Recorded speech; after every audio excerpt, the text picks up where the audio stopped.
दीजिए दीजिए, ढक्कन दीजिए उसका भाई। हाँ यही वाला ठीक है। अब लिखिए तो, लिखिए नेट इफेक्टिव एरिया। ओए नेट इफेक्टिव एरिया लिखिए। हाँ हाँ, नेट इफेक्टिव एरिया यानी शुद्ध प्रभावित क्षेत्रफल। अभी देखिएगा, अभी तक हम निकाले थे हम लोग नेट एरिया, अभी तक क्या निकाले थे? सिर्फ नेट एरिया, यही निकाले थे। हाँ, वो सिर्फ शुद्ध क्षेत्रफल है। यहाँ कुछ दिख रहा है, ये शुद्ध प्रभावित क्षेत्रफल है, ठीक है। तो इसको लिखिए हेडिंग, उसमें लिखवाते हैं। पहले समझ लीजिए इसमें नेट इफेक्टिव एरिया, या लिखिए, लिखने के बाद समझाएंगे। लिखिएगा, जब इसमें लिखिएगा, जब टेंशन मेंबर को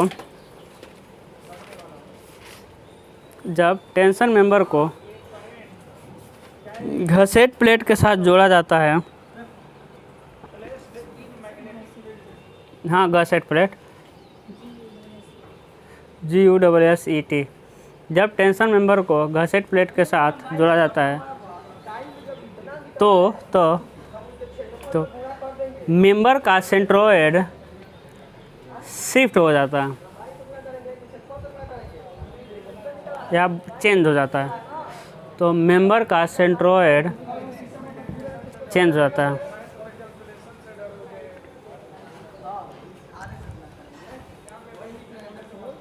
तथा बल सेंटर पर ही काम करता है।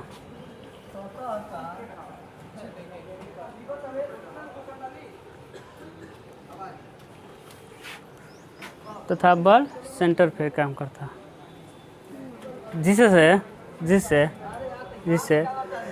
उत्केंद्रता उत्पन्न हो जाती है, यानी इसेंट्रिसिटी उत्पन्न हो जाती है, उत्केंद्रता उत्पन्न हो जाती है।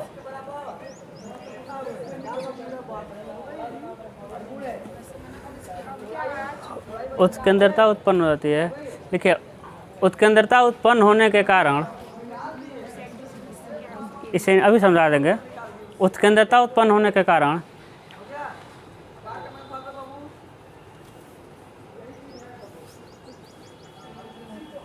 नेट एरिया में कुछ संशोधन करना पड़ता है।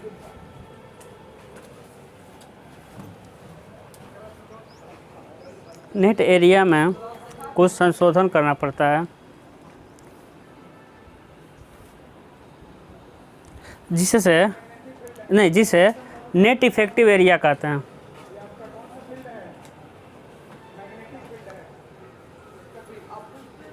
नेट इफेक्टिव एरिया कहते हैं।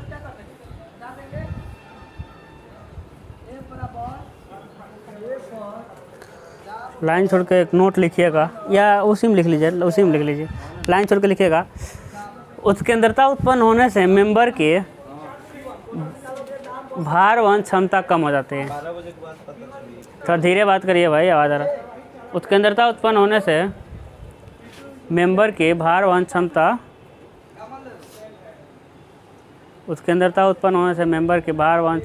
कम हो जाती है।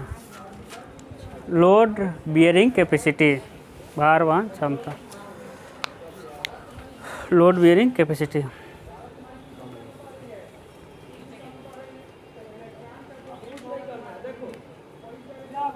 कम हो जाता है।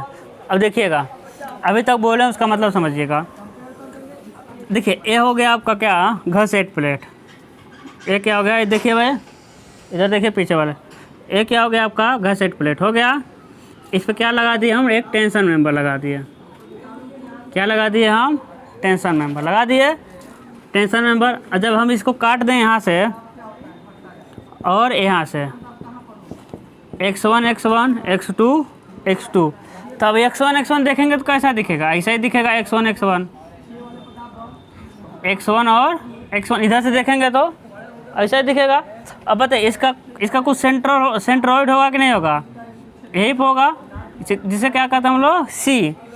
तो हम लोग जानते हैं कि जब हम शुरू में लिखवाए थे एक्सियल टेंसाइल लोड, यानी जो इसमें लोड लगेगा ना वो उसके सेंटर पे एक्सियल पे मतलब कि एक्सिस पे ही लगेगा, है ना। लेकिन बताइएगा x2 पे क्या हो रहा है, x2 पे एक क्या है, x2 पे क्रॉस सेक्शन x2 पे क्या मिलेगा, सबसे पहले तो आपको क्या मिलेगा, घसेट प्लेट। जैसे घसेट प्लेट लगा उसके बाद क्या मिल गया आपको, एक मेंबर ए वाला। अब बताइए इसका क्या सेंट्रोइड यहीं रहेगा, नहीं, घसेट प्लेट लगने के कारण इसका सेंट्रोइड क्या हो जाता है, थोड़ा सा शिफ्ट हो जाता है। क्या हो जाएगा, सी से कहाँ चला जाएगा, सी डैश पे, हाँ इधर से आप देख रहे हैं। अब इसकी दोनों की मोटाइयाँ दिख रही हैं बस। पहले तो इसका सेंटर सी पर ही था, लेकिन जिधर ज़्यादा एरिया होता है उस साइड में क्या होता है, शिफ्ट हो जाता है। हमको इधर नहीं देखना है किस साइड में शिफ्ट हो रहा है, किस साइड में। बताइए ज़्यादा इस पर एरिया जुड़ता जाएगा तो इसका यहाँ का सेंट्रोइड क्या होता जाएगा, आपका चेंज होता जाएगा, इधर उधर होगा। तो सेंट्रोइड का चेंज होगा, लेकिन फोर्स तो अभी भी इसके सेंटर पे लगेगा, क्योंकि हम लोग एक्सियल फोर्स पढ़ेंगे। एक्सियल टेंसाइल लोड पढ़ना है कि जो उसके एक्सिस पे काम करेगा। अब बताइए मेंबर के एक्सिस पे सी पर लोड अभी भी काम कर रहा है, जबकि इसका सेंट्रोइड क्या हो गया है, चेंज हो गया है। अब इन दोनों के बीच में थोड़ा मिला उत्केंद्रीय भार, मतलब उत्केंद्रता उत्पन्न हो जाएगी इस डिस्टेंस के कारण है। कहने का मतलब है कि जब आप लोग बीम पढ़े होंगे तो ये एक्सिस है, एक्सिस पे ज़्यादा लोड दे पाएंगे आप लोग, जबकि इसे 10 किलो न्यूटन वहन कर लेगा। लेकिन जब ये एक्सिस से हट के लगाएंगे ना तो 8 ही किलो पे फेल हो जाएगा, क्योंकि उत्केंद्रता मिल गया ना। जब इसके सेंटर पे मतलब इसके एक्सिस पे लगा रहे थे तो बेंड होगा ही नहीं, ये क्या होगा, टूटेगा। लेकिन इसे सेंटर से हट के लगाएंगे तो क्या हो जाएगा, टूटने से पहले ही बेंड हो जाएगा। इसकी लोड लेने की क्षमता क्या हो गई, कम हो गई। तो वही चीज़ लिखवाएं कि जब उत्केंद्रता उत्पन्न हो जाती है, इसेंट्रिसिटी से ई से कहते हैं, तो उत्केंद्रता उत्पन्न होने के कारण मेंबर के लोड लेने की क्षमता क्या हो जाती है, कम हो जाती है। तो लोड लेने की क्षमता जो कम होगी उसमें क्या करना पड़ेगा, हमको कुछ संशोधन करना पड़ेगा। क्षमता कम होगा तो मतलब क्या हो गया, हमको निकालना पड़ेगा बल बराबर प्रतिबल गुणे क्षेत्रफल, है कि नहीं, बल बराबर प्रतिबल गुणे क्षेत्रफल। अब लोड लेने की क्षमता, प्रतिबल तो कभी चेंज होगा नहीं, टेंशन मेंबर के लिए 185 देखते हैं हमेशा देता है। चेंज क्या करना पड़ेगा हमको, क्षेत्रफल। भाई बल को घटाना है कि वो कम बल लेगा, तो हमको एरिया में कुछ क्या करना पड़ेगा, घटाना पड़ेगा। जितना एरिया होगा उतना तो एरिया होगा, लेकिन उसको हम घटा कर लेंगे, क्योंकि उत्केंद्रता के कारण उस पर जितना लोड पहले दे सकते थे उतना लोड नहीं दे सकते।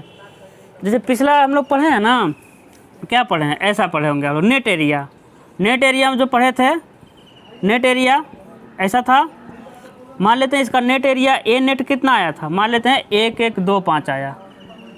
लेकिन जब इसे हम घसेट प्लेट को जोड़ देंगे ना, तब मान लीजिए एरिया मिला, तो कह देंगे बताइए कितना फोर्स लेगा, तो कहेंगे सर ये फोर्स कितना लेगा, कुछ नहीं लेगा। फोर्स में प्रतिबल गुणे एरिया यही तो होता है। इसी में यानी 150 से गुणा कर दीजिए टेंसाइल स्ट्रेस से, और आ जाएगा कितना लोड लेगा, आ जाएगा। लेकिन ये तब के लिए जब घसेट प्लेट नहीं लगा है। जैसे घसेट प्लेट लगा फिर इसका चेंज होगा, क्योंकि फोर्स तो इसके सेंटर पे काम कर रहा था, मोटाई को देखें तो। लेकिन घसेट प्लेट लगने के मेंबर का सेंट्रोइड थोड़ा खिसकेगा इधर उधर, इधर देखिए। तब प्रतिबल में तो कम करेंगे नहीं, किस में संशोधन करना पड़ेगा हमको, एरिया में। और समझिए पहले जितना फोर्स ले रहा था अब वो उतना फोर्स नहीं ले पाएगा, है ना, क्योंकि उत्केंद्रता उत्पन्न हो गई। तो एरिया में क्या करेंगे, संशोधन करेंगे। यानी एरिया को हम ऐसा करेंगे कि भाई ये तो 185 रहे, तो 1100 आया, तो इसको संशोधन करके 1000 लाएंगे, 1080 लाए, मतलब कि एरिया में उस घटाना पड़ेगा, क्योंकि उत्केंद्रता उत्पन्न होने से पहले जितना लोड ले रहा था उत्केंद्रता के बाद उतना लोड नहीं ले पाएगा। तो वही इसके नेट एरिया में जो संशोधन करेंगे उसे ही क्या कहते हैं। देखिए 125 था, कुछ संशोधन करके कितना लाए, 1000। कोई जरूर नहीं 1000 लाए, आप 1100 ही लाए, लेकिन कुछ ना कुछ कम होगा एरिया, हमको कम करना पड़ेगा, क्योंकि जितना पहले लोड ले रहा था उत्केंद्रता के बाद उतना लोड वो नहीं लेने वाला।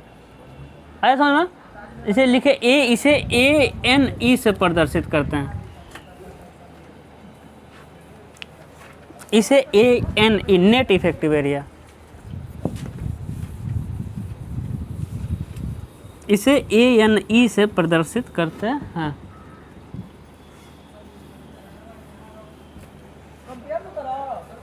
क्यों लेट हो गया आज,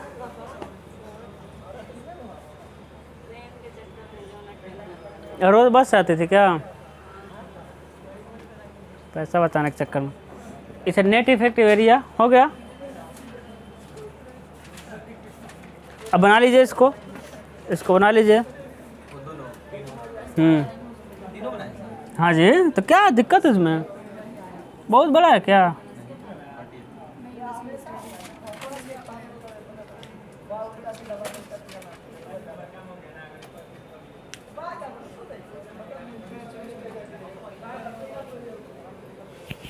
बनाइए फटाक से, आज इस टॉपिक को ख़त्म करें। कई दिन से स्टिल थोड़ा थोड़ा चल रहा है। कल तो एकदम कम एस्टीमेट पढ़ाएंगे, 10 मिनट एस्टीमेट पढ़ाएंगे कल पूरा स्टिल ही पढ़ा। कल थोड़ा सा एक ही टॉपिक है तो कल ख़त्म हो जाएगा रोड। अब एस्टीमेट कम पढ़ाएंगे, अब जल्दी टेंशन कंप्रेशन बीम पर जाना है हमको। हाँ, उसमें अब एक ही चैप्टर बचा है बस, रिटर्नलेस से 10 दिन। उसके बाद तो हम एक हफ्ते में उसको ख़त्म कर दें। हाँ, छोड़ दीजिएगा, 10 लाइन लिखवा चुके हैं। हाँ, लोगों में 10 लाइन है ही वो। अरे 6-7 लाइन वो भी 10 ही लाइन कहा जाता है।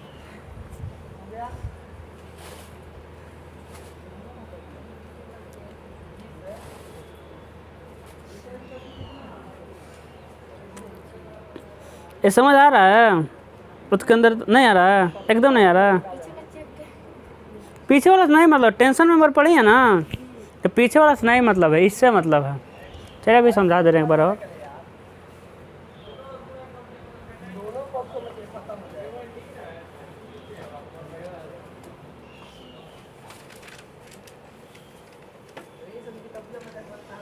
पीछे से लेना देना नहीं है इसमें। Eccentricity ECCN city.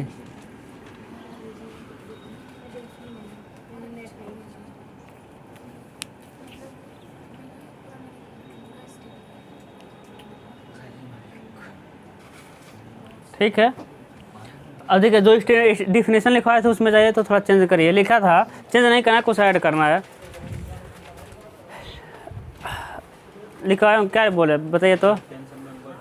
जब तरल मेंबर घर्षण प्लेट के साथ जोड़ा जाता है,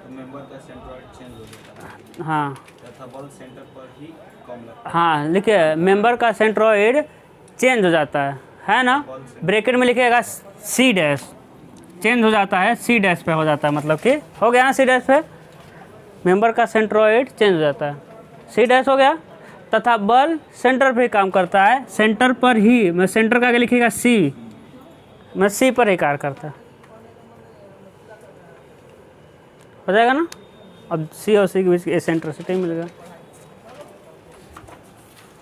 अब लिखिएगा हेडिंग, हाँ नेट इफेक्टिव, जब इसमें लिखिएगा अब नेट इफेक्टिव एरिया का डिफिनीशन था, अब लिखिएगा मेंबर्स के लिए, लिखिए मेंबर के लिए नेट इफेक्टिव एरिया लिखिए। अगला हेडिंग, अब इसके अंदर का हेडिंग हमको पढ़ना पड़ेगा। मेंबर के लिए, मेंबर के लिए नेट इफेक्टिव एरिया।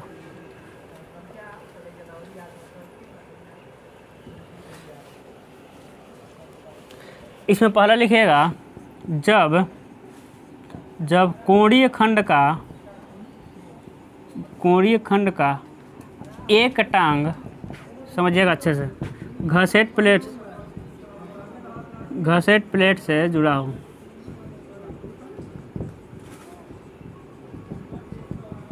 जब कोणीय खंड का एक टांग घसेट प्लेट से जुड़ा हो, ठीक है। हाँ, बाद में नोट करिएगा, इधर समझ लीजिए, वो बाद में नोट करिएगा, इधर समझिए। ए क्या हो गया आपका? ए हो गया, समझिए सब लोग। ओए पीछे, ओए समझिए, बाद में नोट करिएगा, मिटाएंगे नहीं। ए क्या हो गया? इसमें न्यूमेरिकल आते हैं, बाकी ये सब नहीं आएगा। देखिए ए क्या हो गया आपका? घसेट प्लेट। ए क्या हो गया आपका? मेंबर हो गया। अब देखिए इसको हम ऐसा लगा दें, इसको हम ऐसा लगा दें, कोई फ़र्क नहीं है, ठीक है। कैलकुलेशन में कोई फ़र्क नहीं पड़ने वाला, ठीक है।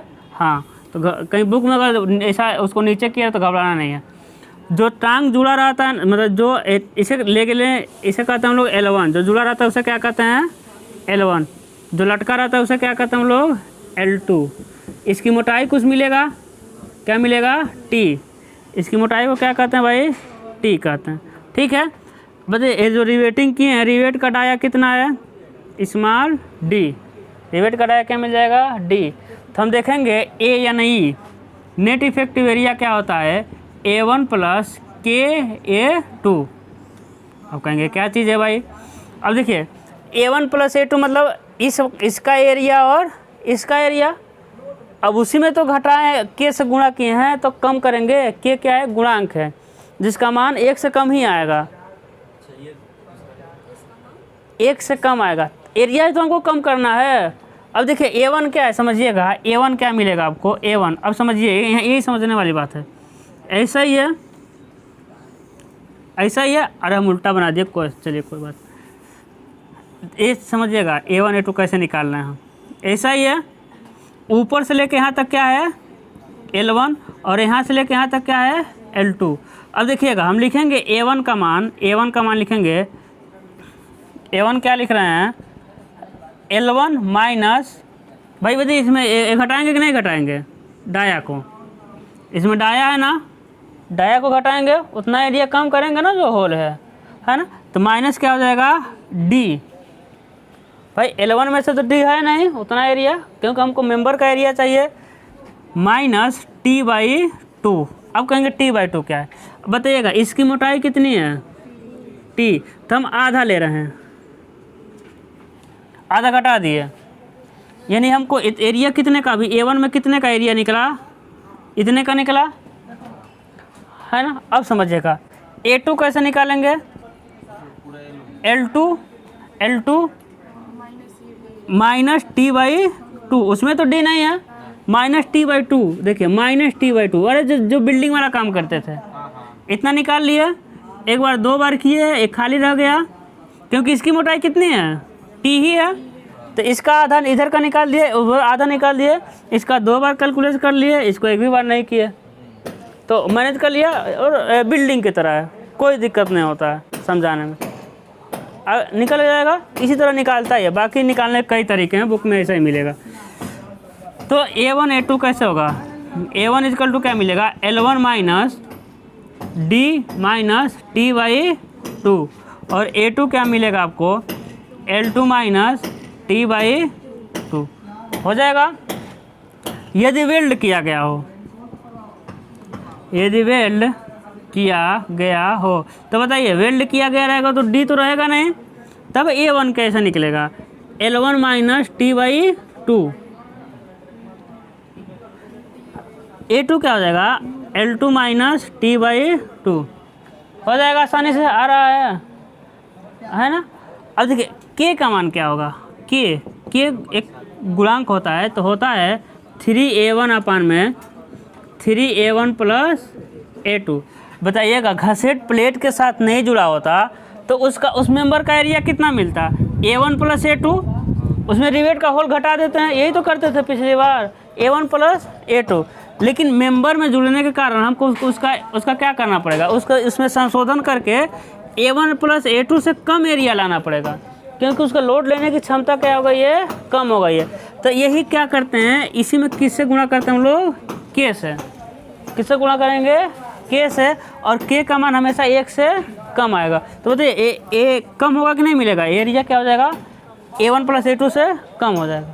समझ आ रहा है, तो नोट करिए इसको जो बताया उसका पर्पस क्या है? किसका पर्पस, वही A1 प्लस A2। जैसे कि जब इसका घसेट प्लेट के नहीं साथ जुड़े होते हैं, बताइएगा घसेट प्लेट के साथ नहीं जोड़ते, तो इसका हम कह दें इसका एरिया निकालिए बिना घसेट प्लेट के साथ जुड़े हुए, तो क्या कहेंगे सर A1 प्लस A2 को जोड़ दीजिए, यानी A1 निकाल दीजिए L1 minus D minus T/2, A2 निकाल दीजिए L2 माइनस T/2।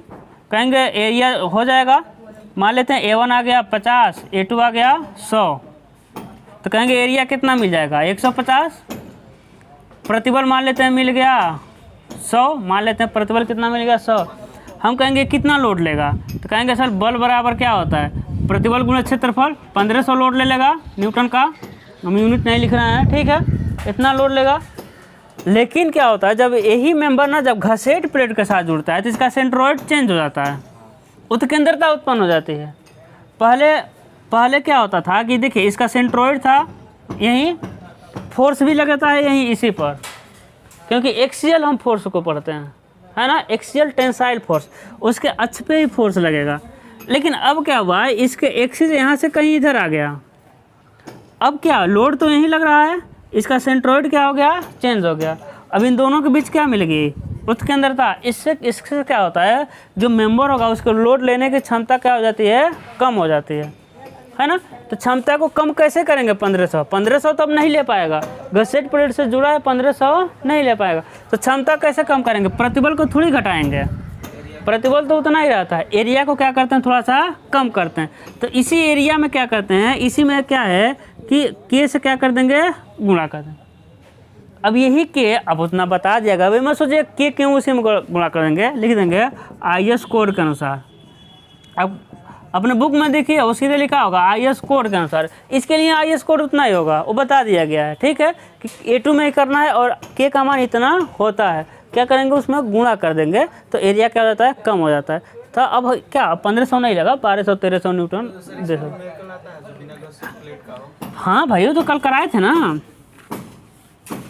हो तो कल का ए नेट का कल ही कराए थे। जब कोणीय खंड का एक टंग घसेट प्लेट से जुड़ा हो, एक टंग जुड़ गया ना, बस जुड़ गया। एंगल है तो कोणीय खंड का है, ये ना कोणीय खंड है जी। कोणीय खंड 3 प्रकार के होते हैं, इक्वल कोणीय खंड, अनइक्वल, है ना, उसका बाद बल्ब एंगल होता है। सुनिए एक सेकंड, एक और हाँ बताइए। अगर घसेट प्लेट इसके साथ नहीं जुड़ा होगा, हाँ ये फार्मूला बेचारे लेट आई हैं, उनको हंसने का मन नहीं कर रहा है, सही हो सही मत। हाँ बहुत खुश हो। लिखिए अगला, लिखिएगा दूसरा, लिखिए इसमें दूसरा लिखिएगा, दूसरा लिखिएगा। जब घसेट प्लेट के दोनों तरफ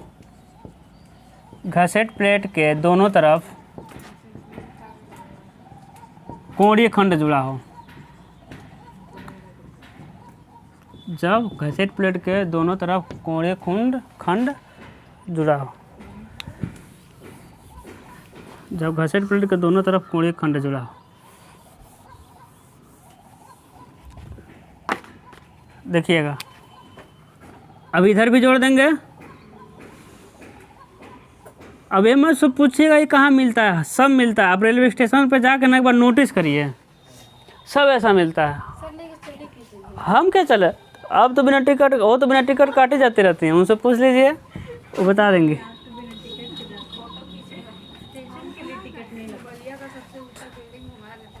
हाँ क्या है कि आप स्टेशन में देखिएगा चैनल सेक्शन, सारा सेक्शन मिल जाएगा, एंगल से लेके ट्यूब से लेके सारा उसका यूज हुआ रहता है रेलवे स्टेशन पे, क्योंकि स्टील स्ट्रक्चर वहीं देखने को ही मिलता है।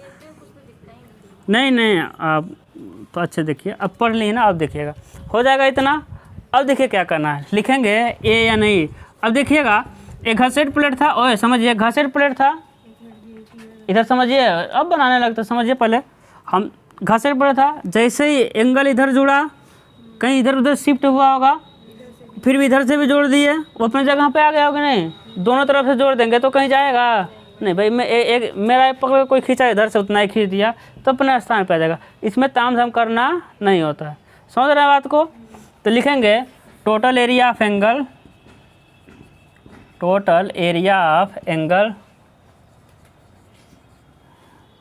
Minus area of a hole, घटा देंगे। इसमें संशोधन कुछ करना ही नहीं होता, क्योंकि इसमें उत्केंद्रता उत्पन्न ही नहीं होता है, दोनों तरफ से जुड़ जाता है।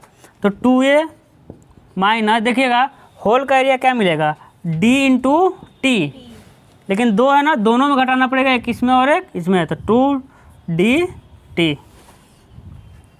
समझ रहे हैं? नहीं वेल्ड वाला नहीं है, वेल्ड वाला तो होगा नहीं कोई। 2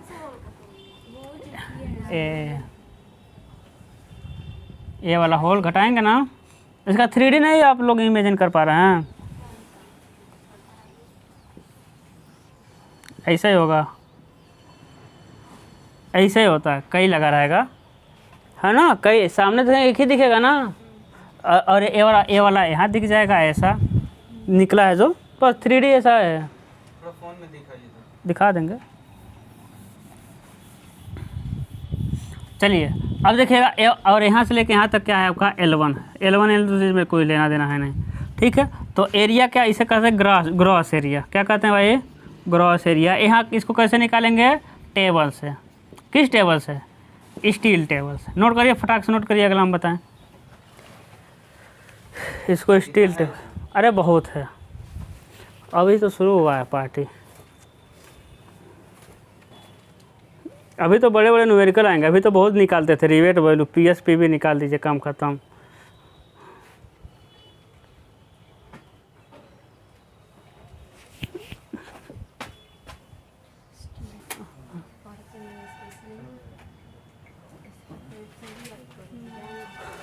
चलिए ठीक है, अगला लिखिएगा।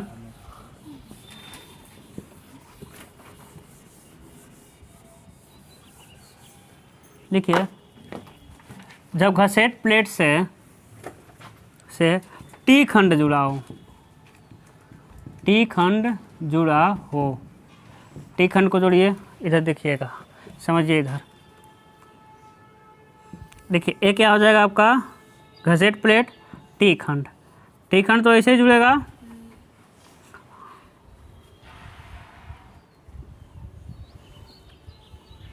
ऐसे जुड़ेगा। आप टी खंड को ऐसे भी जोड़ सकते हैं, कोई गुस्साने की बात नहीं है, ऐसे भी जोड़ देंगे, कोई फर्क नहीं पड़ने वाला, ठीक है ना। अब देखिए, जोड़ दें रिवेट से,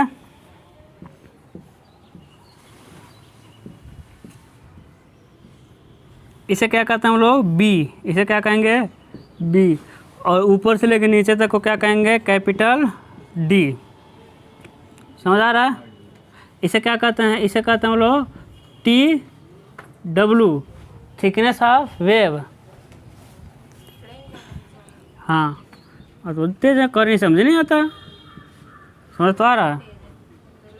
अब बता दे रही पहले, इसे क्या कहते हैं, thickness of flange, TF, thickness of wave, wave या रिव कहते हैं। देखिएगा, इसका AN क्या होगा, A1 + K A2।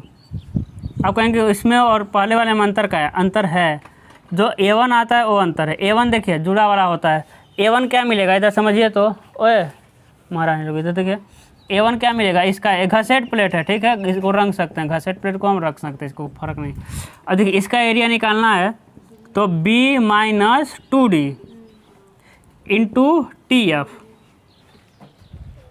ठीक है, नहीं समझ आ रहा है। हाँ देखिए, पूरे चौड़ाई में से हमको इसी का तो एरिया निकालना है, तो पूरा चौड़ाई कितना है, बी में 2 जगह होल किए हैं, तो दोनों होल का डाया घटा दिया, इंटू इसकी मोटाई से गुणा किए। आपको भी नहीं समझ आया था नहीं आया था, वो समझ हो गया भाई। पूरे लंबाई में नहीं ना, जो लंबाई बीच में कट करेंगे, ठीक है, हो गया। अब बाकी क्या बचा, A2। तो A2 क्या है, देखिए, टोटल D में से कुछ घटाएंगे, हाँ क्या, TF घटाएंगे ना, हमको इतने का तो निकालना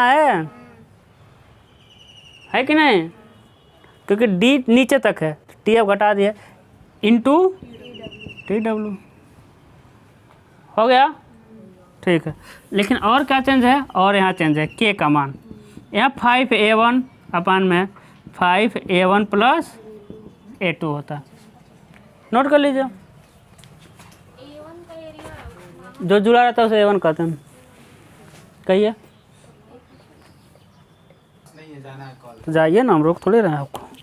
देखिए, जब घसेट प्लेट से टी खंड जुड़ा, अब लिखेंगे जब 2 कोणीय खंड बैक टू बैक, यार एक साथ लिखिए, जब 2 कोणीय खंड, हाँ भाई इसमें कुछ समझाने वाला नहीं है। जब, हाँ, जब 2 कोणीय खंड जो भी हो, एक ही तरफ घसेट प्लेट के एक ही तरफ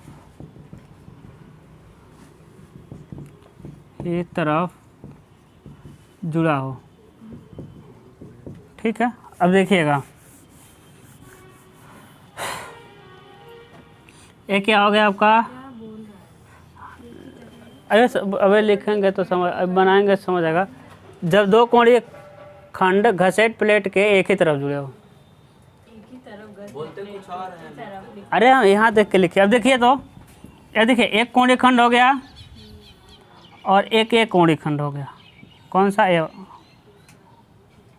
एक ही तरफ जोड़ दिए। बीच में गैप है।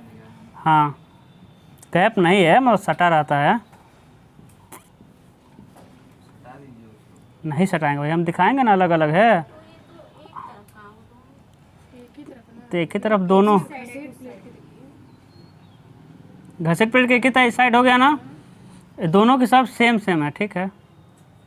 हमको दिखाना है ना कि अलग अलग मोटाइयाँ के दो, मतलब अलग अलग दो लगे हुए हो जाएगा ना। अब देखिए इसमें क्या है।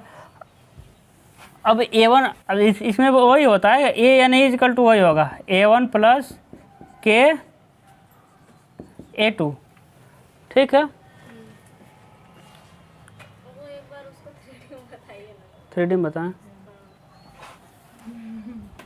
वही है 3D की दादी आप। 3D हम बना पाएंगे इसका क्या? ऐसे समझिए, ओए समझिए, ये देखिए काफ़ी दूर तक जाएगा ना ऐसा। ये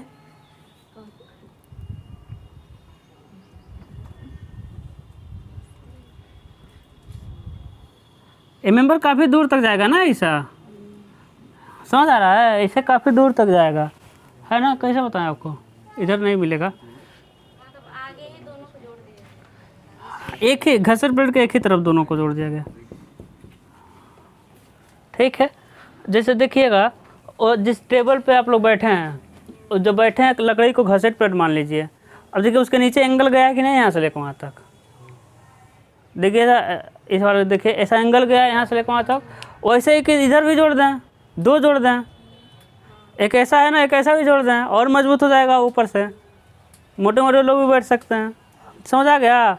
तो वहाँ एक ही जुड़ा है, दो जुड़ सकता है ना। नहीं समझ आ रहा?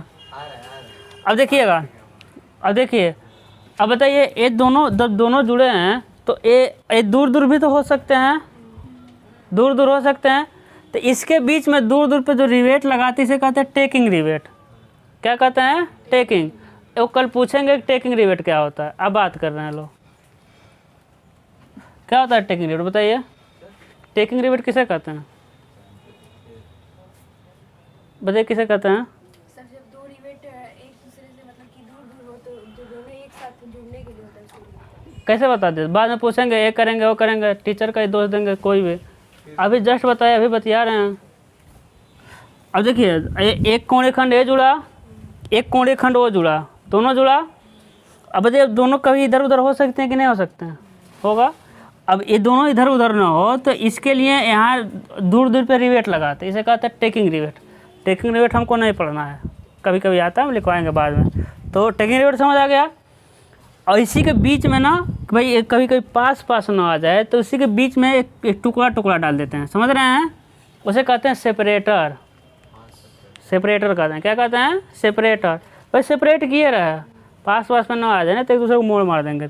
और भाई दूर दूर ना जाए उसके लिए क्या लगे रहते हैं? रिवेट लगे रहते हैं, टेकिंग रिवेट। समझ आ रहा है? तो वही शुरू का टॉपिक है, लेकिन इसको बताने के बाद ही समझाते हैं तो समझ आता है।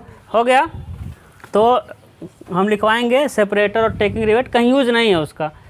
टेकिंग रिवेट का लोड अगर हमको नहीं निकालना है तो हम लास्ट में लिखवा देते हैं, कोई दिक्कत नहीं। अब देखिएगा यहाँ समझिए, अब यहाँ क्या होता है? A1 कैसे निकलेगा? देखिए तो कुछ नहीं है भाई, यही तो L1 है, L1। और यहाँ से लेके यहाँ तक क्या हो जाएगा आपका? L2 नीचे तक। यहाँ ध्यान दीजिएगा, A1 क्या हो जाएगा? L1 minus D minus T/2 into T। भाई दो तरफ लगाए, दो से गुणा कर देंगे, उधर का भी तो निकालना है एरिया। A2 देखिए, L2 minus T/2 into T हो जाएगा। भाई इसमें भी दो है, दो से क्या कर देंगे? गुणा कर देंगे। हाँ, एरिया निकाल देखो, यही नहीं पता T से क्यों कर रहे हैं। ये तो हम शुरू में ही बताए हैं ना। ये तो सबसे शुरू शुरू में बताएं क्यों एरिया निकालना तो 2 डायमेंशन चाहिए, तो लंबाई वाला डायमेंशन हुआ, थिकनेस से करेंगे तभी ना, नहीं समझ आ रहा है। देखिए ये शुरू शुरू में ही बताए थे ऐसा फिर करना। देखिए ये हो जाएगा आपका L1, एक बना रहे हैं, इसमें D घटा दिए तो इतना लंबाई है, तो L1 माइनस D हुआ। और क्या करेंगे कि ये पूरा इसमें ये पूरे लंबाई को नहीं लेते हैं, आधे लंबाई को लेते हैं। आधे लंबाई मतलब इसकी मोटाई कितनी है T, तो बस T/2 को इधर का क्या किया है घटा दी, तो L1 minus D/2 into T by मतलब D माइनस T/2 इतना ही कहीं लंबाई मिला। इसमें जब मोटाई से गुणा करेंगे तब ना एरिया मिलेगा आपको। दूसरा देखिए, दूसरा भाई 2 L2 रहता है, नीचे से रहता है L2, तो अब क्या करेंगे इसमें भी T/2 को घटा के बाहर कर देंगे, तो यही से ले लेंगे। तो देखिए इसका फिर इसमें भी T से गुणा करेंगे तभी तो एरिया मिलेगा। अब देखिए यहाँ 2 बार है चिंगोरा, यहाँ एक भी नहीं, तो यहाँ क्या कर लेगा मैनेज कर लेता। समझ आ गया, 2 डायमेंशन है, T से गुणा करते। अब देखिएगा, अब यदि टेकिंग रिवेट लगा है, इधर देखिए यदि टेकिंग रिवेट लगा है, यदि टेकिंग रिवेट का सिंबल क्या होता है, बस कुछ नहीं होता है, डॉटेड होता है। बना सकते हैं, नहीं बना सकते हैं। यदि टेकिंग रिवेट लगा है, ये दूर दूर पे रिवेट लगा होगा, तो बताइए दोनों एक तरफ का एक मतलब एक मेंबर की तरफ काम करेगा, क्योंकि जोड़ दिया गया है, ये टी की तरह काम करने लगेगा। तो जो के होता है वो टी वाला ही के होता है, 5A1 plus sir taking rivet केवल वेव को ही ना जोड़। हाँ प्लस A2, नीचे नहीं लगा, नीचे तो मेन रिवेट वो तो मैं हो जाएगा। ये वाला टेकिंग रिवेट लगाओ तो टी की तरह काम करने लगेगा, जुड़ गया है आपस में। उसके बाद हो जाएगा यदि टेकिंग रिवेट ना लगाओ, यदि टेकिंग रिवेट ना लगा हो तो के अलग अलग काम करेगा। तो अलग अलग का हम जानते हैं, जब कोणे खंड का एक ही टांग जुड़ा, अलग अलग का क्या होता है 3A1 प्लस A2। ठीक है, बस हो गया। कल न्यूमेरिकल लगेगा इसका, इसमें बहुत ज़्यादा न्यूमेरिकल है।